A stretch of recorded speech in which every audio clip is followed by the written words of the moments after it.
이 시간 예배 자리로 나오신 우리 모든 성도님들 주 안에서 사랑하고 축복합니다. 지난달 9월 25일 날 통계청에서 발표한 자료가 있습니다. 2024년 사망 원인 통계 결과입니다. 작년 한 해 24년도 한 해 자살로 인한 사망자 수가 14,872명이었습니다. 14,872명이 자살했대요. 전년보다 894명이 늘었다고 합니다. 이 자살 사망자 수는요, 2011년 이후 13년 만에 최고치입니다. 우리가 사망 원인 첫 번째로 꼽는 게 뭐였을까요? 사망 원인. 첫 번째 사망 원인은요, 이전까지는요, 암이었어요. 암. 그런데 이제 작년에 1위가 이제 자살로 올라서게 됩니다. 특별히 40대 사망 원인 1위도 자살이었어요. 40대 사망 원인 1위가 자살이 1983년 통계청에서 이것을 조사한 이후 최초라고 합니다. 최초. 그리고 50대 사망 원인 1위가요, 암이고 그 다음이 자살이에요. 자살. 그러니까 10대부터 50대까지 거의 사망 원인이 자신의 생명을 끊는 것이라고 합니다. 이 자살 사망률이 치솟은 배경, 원인은 뭘까요? 원인. 통계청에서 조사한 결과 생계의 어려움이었다고 합니다. 생계의 어려움. 저는 선뜻 이해가 되지 않습니다. 우리는 지금 얼마나 풍요로운 사회를 살고 있습니까? 그렇죠? 우리나라는요, 세계 경제 10대 강국이에요. 다른 나라 가더라도요, 이렇게 풍요롭게 사는 나라는 없습니다. 찾아보기 힘들어요. 그리고 얼마나 복지가 잘 되어져 있습니까? 어려운 사람들 정부에서 생활할 수 있는 최소한의 돈을 조금씩 어르신들도 드리잖아요. 세계에 이런 나라 거의 없습니다. 없어요. 그런데 자살 1위가 자살 원인이 생계곤란, 생계 어려움이었다고 합니다. 그러니까 굶어서 죽는 것이 아니라 뭐예요? 목숨을 끊는 거죠. 목숨을 끊는 거. 이것은 상대적 빈곤으로 인한 비교 의식에 의한 생을 마감하는 거예요. 오늘날 우리 사람은요, 이 돈 그리고 비교 의식, 이것으로 사람을 평가합니다. 돈이 많으면요, 성공한 인생이고 돈이 없으면요, 실패한 인생이에요. 사람을 돈으로 평가합니다. 돈이 인생의 척도가 돼버립니다. 그러니까 돈이 없으면요, 가난하다고 생각하는 거예요. 그리고 목숨을 끊는 거예요. 돈이 없으면. 우리가 사는 대한민국은요, 자본주의 국가입니다. 자본주의가 뭡니까? 한마디로 돈을 추구하는 나라예요. 자본 위주의 사회라는 겁니다. 돈 위주의 사회. 그래서 이 자본주의 국가는요, 풍요로움을 누려요. 풍요로움을 누려. 풍요로워지는 거예요. 돈이 많아지는 겁니다.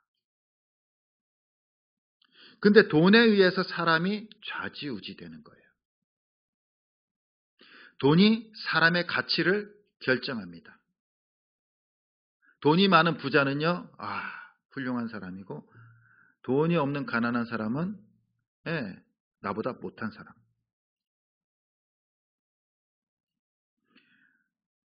모든 거에 따라서 돈으로 사람이 움직이는 거예요. 움직이는 거예요. 여러분들 자녀들이 돈 많은 사람과 결혼하면 좋겠습니까? 돈 없는 사람과 결혼하면 좋겠습니까? 그렇죠? 여러분들의 손주들이 돈 많은 사람과 결혼하면 좋겠습니까? 가난한 사람과 결혼하면 좋겠습니까? 그렇죠? 예. 믿음 있는 사람과 결혼해야죠. 또한 사람을 만날 때도 마찬가지예요. 돈 있는 사람을 만나려고 하지 가난한 사람과 만나려고 하지 않아요. 또한 사람들이 모이는 곳에 가면요, 항상 돈이 있는 곳이에요. 돈이 있는 곳에 또한 사람들이 몰려요. 몰려. 마치 이 돈이라는 것이 중력과 같은 것 같아요. 막 끌어당기는 것 같아요, 사람들을.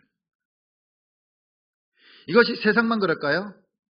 종교단체도 마찬가지입니다. 이단들 보십시오. 얼마나 돈이 많습니까? 상상 초월해요.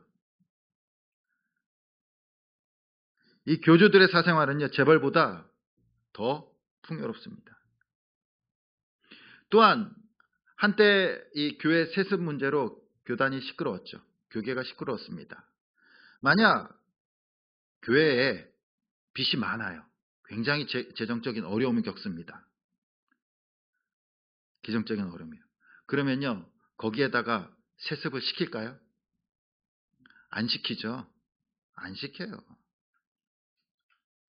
또한 반대로 교회가 굉장히 재정적 어려움과 막 쓰러지기 직전이에요. 재정이 어려워서.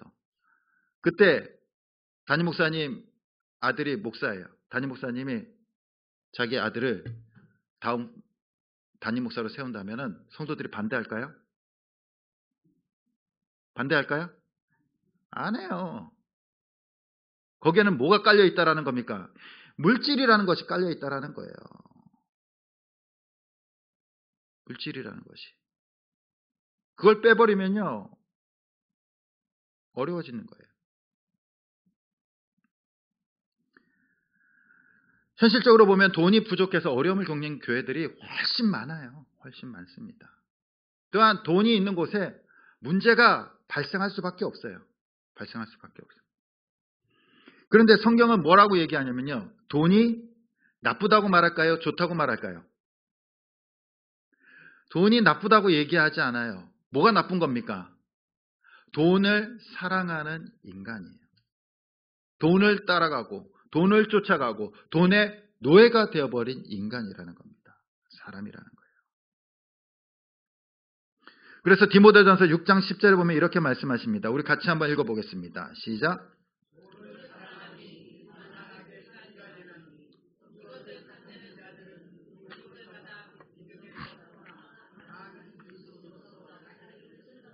아멘. 돈을 사랑함이 뭐라고요? 악의 뿌리라는 거예요. 뿌리라는 거예요. 미혹을 받아서 믿음을 떠난다는 거예요. 돈을 사랑하게 되면요, 분별력을 잃어버립니다. 교회 나와도요, 돈 때문에 시험 들어요. 돈 때문에. 11조 해야 된다. 감사헌금 해야 된다. 주정헌금 해야 된다. 그렇게 설교하거나 가르치면요, 시험에 들어버리는 거예요. 그래서 뭡니까? 디모데전서 6장 10절에 미혹을 받아 믿음을 떠난다는 거예요. 돈 때문에. 근데 분명히 성경에는 가르치고 있잖아요.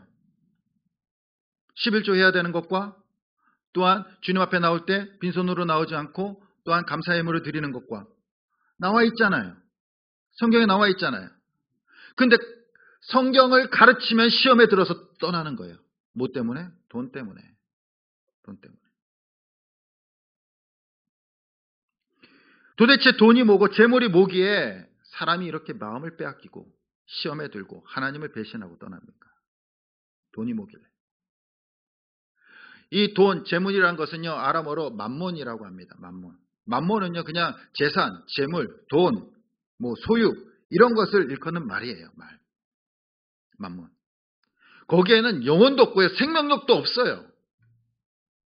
그냥 종이 쪼가리, 물질 그겁니다. 그거예요.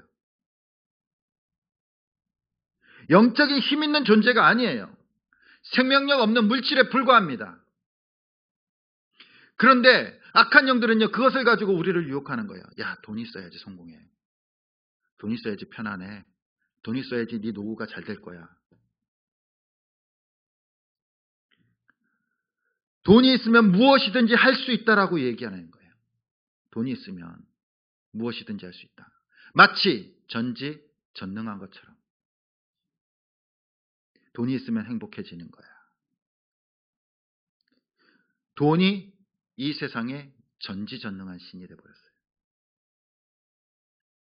하나님 위치에, 전지전능하신 하나님 위치에 뭘 올려다 놓는 겁니까? 돈을 올려다 놓는 거예요. 도대체 하나님과 돈과 비교할 수 있습니까? 비교할 수 있나요? 돈은요, 생명력도 없어요. 아무것도 아니에요. 그냥 물질에 불과합니다. 살아가는 도구에 불과해요. 근데 하나님 위치까지 올려요. 예를 들면요, 아버지가 이제 자녀를 불러요. 부르고 10만 원 용돈을 딱 주는 거예요. 얼마나 좋습니까? 용돈을 딱 받아가지고 신나게 노는 거예요. 노는 거예요. 근데 아들이요, 이제 용돈을 이제 돈 맛을 알고 나니까 이제 아빠를 뭘로 보는 거예요? 용돈 주는 사람. 아빠를 사랑하는 것이 아니라 아빠 보면 돈만 달라는 거예요. 왜 안 줘? 왜 안 줘? 떼쓰는 거예요. 아빠와 돈이랑 비교할 수 있나요? 부모랑 돈이랑 비교할 수 있습니까? 비교할 수 없어요. 그런데 돈에 사로잡히니까 부모도 없어요. 내놓으라는 겁니다. 내놓으라는 거예요. 돈을 줄 아버지를 생각하지 않고 하루 종일 돈만 생각하는 거예요.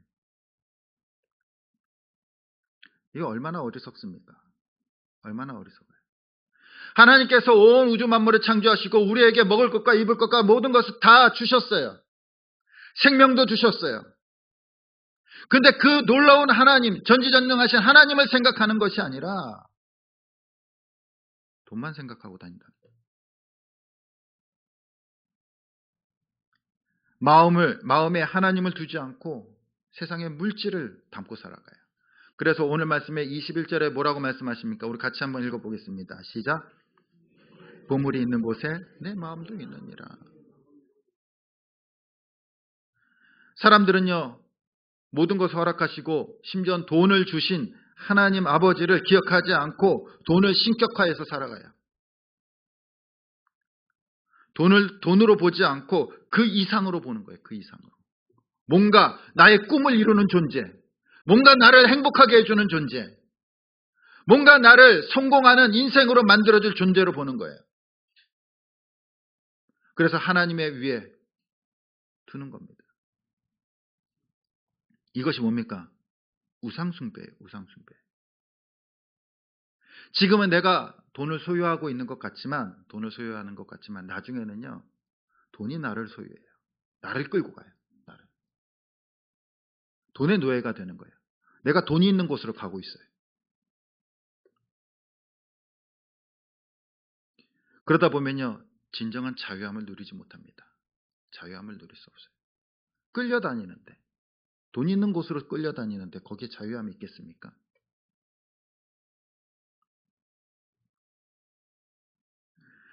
돈을 사랑하면요, 자기 자신도 사랑할 수 없어요. 왜요? 돈으로 자기를 평가해요. 돈으로 자기 자신을 평가해요. 돈이 없으니까 난 실패했어. 난 살아갈 수 없어. 앞으로 살 수 없어. 난 가치 없는 존재야. 그래서 생명을 끊어버리잖아요. 돈을 사랑하면서 하나님도 사랑할 수 없습니다. 사랑할 수 없어요.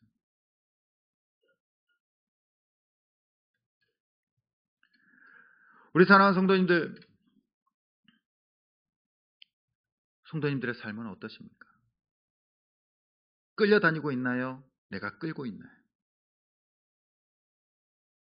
하나님, 내 이번 프로젝트만 잘 되면, 이번 계획만 잘 되면, 이번 사업만 잘 되면 내가 그 수익금의 절반을 딱 떼가지고 하나님 앞에 드리겠습니다. 그런데요,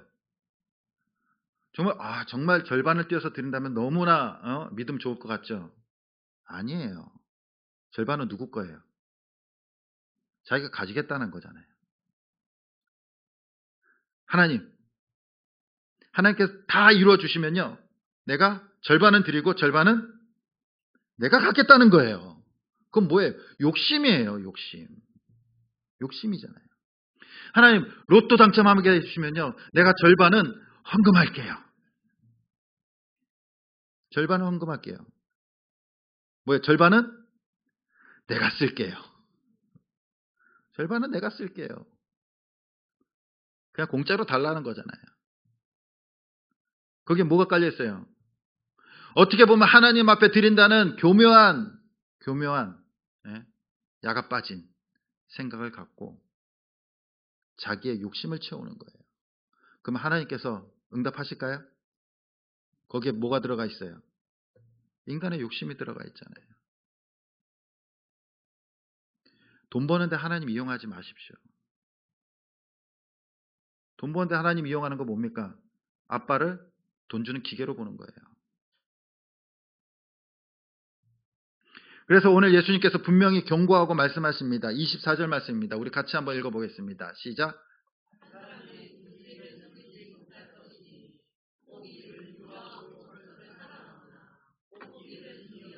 저를 경히 여김이라.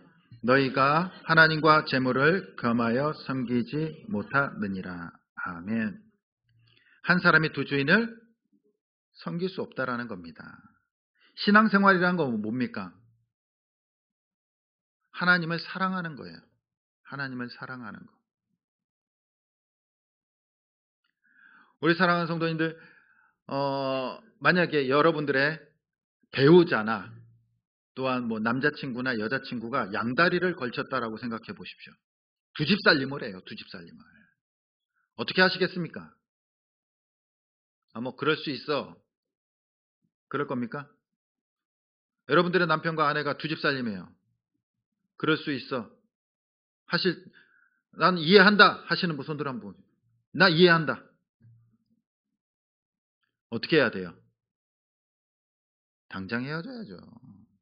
그럴 수 없죠. 그럴 수 없어요. 용납할 수 없어요. 그것이 뭐예요? 그것이 사랑이라는 거예요. 사랑.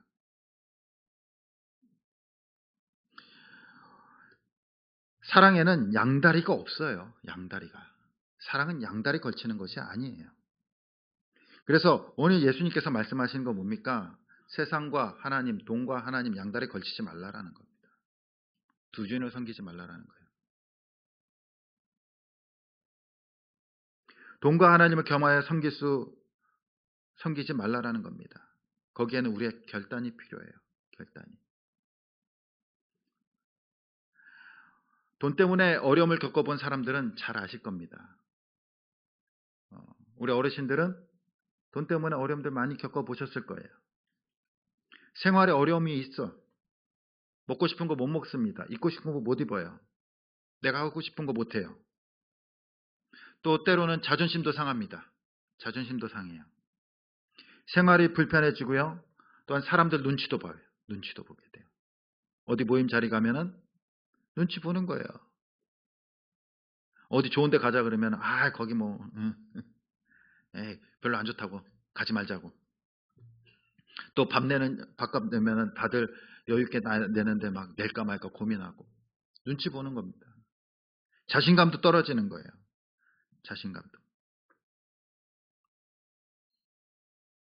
그러면서 내 인생이 실패한 것처럼 보여지는 거예요. 내 인생이. 내가 지금까지 살아오면서 뭐 했지? 내 통장 잔고가 내 인생을 평가하는 겁니다. 그런데 주님을 사랑하지 않고 의지하지 않으면요, 우리 안에 진정한 변화는 일어나지 않아요. 주님 앞에 온전히 맡기지 않으면 극복하거나 이기거나 성장할 수가 없다라는 겁니다. 그 고통을 뚫고 지나가야지만 다음 단계로 가는 거예요. 그것을 이겨나가야지만 하나님이 일하시는 것을 보게 될 줄 믿습니다. 우리 교회가 처음 여기 이사 왔을 때는요, 굉장히 어려웠습니다. 제가 성도님들한테 한 번도 얘기하지 않았어요. 어려움을 얘기한 적이 없습니다. 그래서 이제 한 10년도 다 돼가니까 이제 조금 얘기를 해보려고 합니다. 성도님들과 처음 여기 이사 왔을 때 저희 가족과 우리 성도님들 20명, 25명 이렇게 예배를 드렸어요. 그리고 이 교회를 우리는 은행에 이제 대출을 받아서 좀 많은 대출을 받아서 구입해서 이사 왔습니다. 그러니까 은행 이자도 나가야 되고요. 그 다음에 건물 관리도 나가야 돼요. 여러 가지 이제 재정적인 압박과 어려움이 있었어요. 근데 이제 지나다 보니까 한 1, 2년 지나다 보니까 이제 한계가 왔어요. 재정을 보니까 이제 사례비를 못 받게 생겼어요. 그래서 한때 3개월 동안 사례비를 못 받은 적도 있어요. 그런데 성도님들한테 단 한 번도 얘기하지 않았습니다. 왜냐하면 그때 여기 이사 오신 분들이 다 어르신들이었잖아요. 경제활동도 제대로 하지 못하시고 또 큰 사업이라든가 또 뭐 원만한 직장생활도 없으신, 그래서 자녀들 용돈 받아서 또 힘들게 헌금하시는 거 다 알고 있기 때문에 차마 얘기할 수가 없었어요. 더 부담을 드릴까 봐. 그래서 처음에 고민을 했습니다. 이러면은 생활이 안 되는데. 그래서 취직을 할까 알바를 할까 찾아보기 시작했어요. 그래서 구직 사이트도 찾아보고요. 알바 사이트도 찾아봤어요. 그러면서 고민을 했어요. 어떻게 해야 되나. 근데 제가 취직을 하면요. 제 생활은 그나마 좀 나아질 수도 있겠죠. 예. 취직하고 주일날 예배드리면. 근데 곰곰이 생각해 보니까 제가 취직을 하거나 알바를 하면은 목회에 집중할 수 없을 것 같아요. 집중할 수 없어요. 설교 준비도 해야 되고, 예배 준비도 해야 되고, 또 신방도 해야 되고, 해야 되는데 일을 하면은 할 수 없을 것 같아요. 집중할 수 없을 것 같아요. 그래서 고민 끝에 결단을 했어요. 그리고 아내랑 불렀어요. 야, 앞으로 우리 사례비 못 받을 것 같다. 그때 아내도 일을 안 할 때예요. 일을 안 할 때. 못 받을 것 같다. 근데 내가 취직 생각도 해봤는데 못할 것 같아. 그러면 교회가 세워지지 않을 것 같아. 그냥 견뎌보자. 굶기밖에 더 하겠냐. 우리 그냥 갈 때까지 견뎌보자. 그러면서 하나님께서 우리를 죽이시지 않으실 거니까 견디고 기도하자. 그리고 하나님만 의지하면서 견뎠어요. 그런데요, 하나님께서 놀랍게 채워주셨어요. 3개월 동안 쌀이 떨어지지 않았어요. 누군가가 쌀을 갖다 주고요. 또 누군가가 반찬을 갖다 주고요. 그리고요, 더 놀라운 것은요, 제가 모르는 데서 이제 교회로 전화가 와요. 전화가 와요. 거기 어느 교회죠? 네. 그랬더니, 그 교회 내가 좀 물질을 드리고 싶다고 계좌번호를 알려달라는 거예요. 그 알려드리면요, 뭐 몇십만 원부터 뭐 100만 원까지 보내주시는 거예요. 모르는 사람이. 또한 한 몇 년 동안 연락도 없던 사람들이 갑자기 전화해가지고요, 목사님 이사하셨다면서요. 그러면서 또 물질로 주는 거예요. 그래서 3개월 동안 단 한 번도 굶지 않았어요. 그리고요, 풍요롭게 막 펑펑 쓰진 않지만 하나님께서 필요한 만큼만 팍팍 채워주시는 놀라운 은혜를 경험했던 적이 있습니다. 그때 그 은혜를 경험하고 나니까요, 이제 재정이 어렵거나 돈이 없어도요, 걱정하지 않아요. 하나님께서는요, 하나님을 의지하는 사람, 하나님 앞에 맡기는 사람을요, 결코 굶기지 않으십니다. 풍요롭진 않더라도 굶기지 않으세요. 얼마나 감사합니까? 저는 그 경험을 하면서 마치 광야를 걷는 것 같았어요. 광야의 아침에 하나님께서 만나를 주시고 메추라기를 주시고 먹을 것과 입을 것을 채워주시는 그 하나님의 놀라운 은혜를 경험하고 나니까요, 이제는 웬만해서는 뭐 걱정하지 않습니다. 앞으로 우리 교회도 걱정하지 않아요. 진정한 신앙이란 뭘까요? 하나님 외에 다른 것에 얽매이지 않는 겁니다. 물질에 얽매이지 않는 거예요. 하나님이 주시는 자유함을 누리는 겁니다. 하나님 앞에 맡기고 자유함을 누리는 거예요. 더 이상 물질을 섬기지 않게 되는 거고요. 물질에 묶이지 않게 되는 겁니다. 물질에 끌려다니지 않는 거예요. 내가 비록 좀 더 못 살더라도요. 내가 좀 더 손해를 보더라도 내 선택의 기준이 물질이 아니라 하나님이 되는 겁니다. 이것이 바로 우리의 신앙생활이 될 줄 믿습니다. 우리 사랑하는 성도님들 무엇으로 사시겠습니까? 여러분들 세상의 돈으로 사시겠습니까? 아니면 하나님께서 채워주심으로 살아가시겠습니까? 세상 사람들 보고 또 친구들이나 이웃들 중에 돈돈거리는 사람 보십시오. 그런 사람 있죠. 모든 것을 돈으로 막 생각하면서 일일이 막 10원짜리 계산하면서 막. 보기 어떻습니까? 좋습니까? 좋지 않아요. 좋지 않아요. 돈은 우리의 삶의 목표가 아니에요. 우리가 살아가는 수단에 불과한 겁니다. 수단에 불과한 거. 내가 돈을 쫓아가는 것이 아니라 돈이 나를 쫓아와야 되는 거예요. 왜 생명도 없는 것에, 영혼도 없는 것에 그냥 단순히 지폐 아니면 카드 아니면 통장에 찍힌 숫자잖아요. 통장에 찍힌 숫자잖아요. 거기에 목숨을 걸면서 살아갑니까? 우리는 이제 돈이 아니라 주님만을 섬기면서 살아가야 될 줄 믿습니다. 그럼 어떻게 해야 될까요? 어떻게 해야 될까요? 직장에 가서 직장이나 사업장에 갈 때 돈 벌러 가지 마십시오. 돈 벌러 가지 마십시오. 그러면요, 돈 벌러 간다고 하면요, 월급 보면서 어떤 생각이 들까요? 아, 왜 이렇게 나 얼마나 일을 많이 했는데 돈이 이것밖에 안 들어와. 내가 얼마나 많이 열심히 일했는데 내 사업이 이것밖에 안 돼. 뭐예요? 자기의 인생을 뭘로 평가하는 거예요? 돈으로 평가하고 있어요. 돈에 얽매여 있다는 겁니다. 우리는 돈 벌러 가는 것이 아니에요.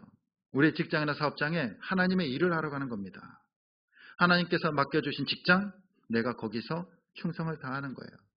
내 동료들과 내 직장 상사들과 내 부하 직원들을 주님의 마음으로 그들을 섬기는 거예요. 도와주는 겁니다. 그러면요, 한 달 뒤에 놀라운 일이 벌어집니다. 어떤 일이 벌어질까요? 내가 열심히 직장 가서 직장을 섬기고 동료를 섬기고 그리고 회사를 섬겼어요. 한 달 뒤에 어마어마한 일이 벌어져요. 내 통장에 월급이 찍혀요. 그렇잖아요.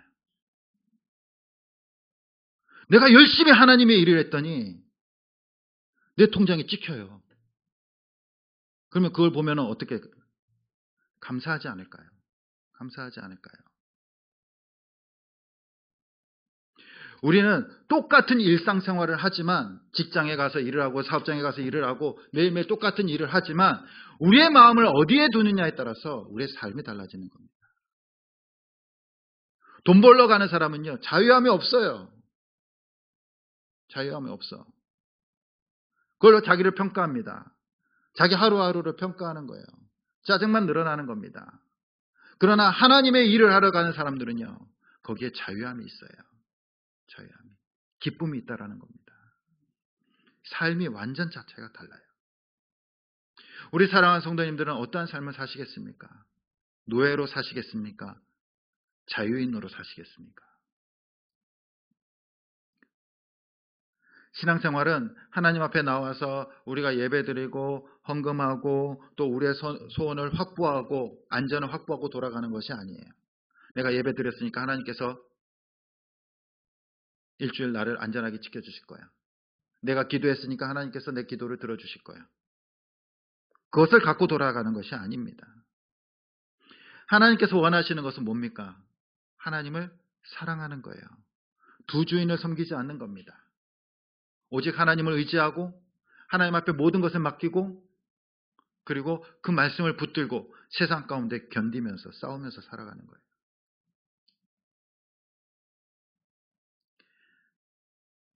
구원받은 성도들, 하나님의 자녀들이 통장에 돈이 있건 없건 변함없이 하나님을 찬양하고 예배해야 되잖아요. 통장에 100만 원 있으면 감사하고요. 돈이 없으면 감사하지 않으면 그건 신앙생활이 아니잖아요. 그거와 관계없이 하나님을 찬양하고 하나님을 예배하고 또한 하나님을 붙들면서 기쁘게 살아가는 것, 그것이 우리들의 삶이 되기를 간절히 소원합니다. 그때 주님은요, 이 땅에 살아가는 하나님의 자녀들에게 걱정하지 말라라고 말씀하십니다. 마태복음 6장 26절 우리 같이 한번 읽어보겠습니다. 시작. 심지도 않고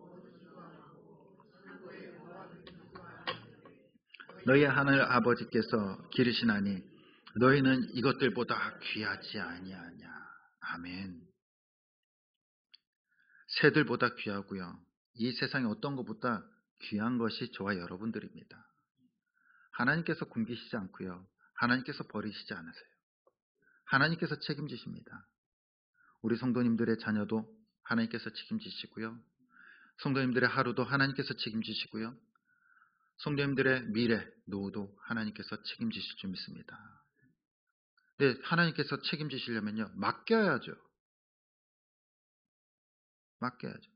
맡기지 않은 사람은 어떻게 책임지십니까? 맡기지 않은 사람은. 하나님을 사랑하지 않고 돈의 노예가 된 사람을 하나님께서 책임지실까요? 우상숭배잖아요.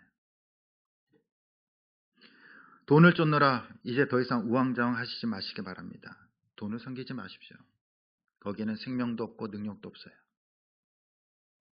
주님은 하나님의 자녀를 절대 굶기지 않으십니다.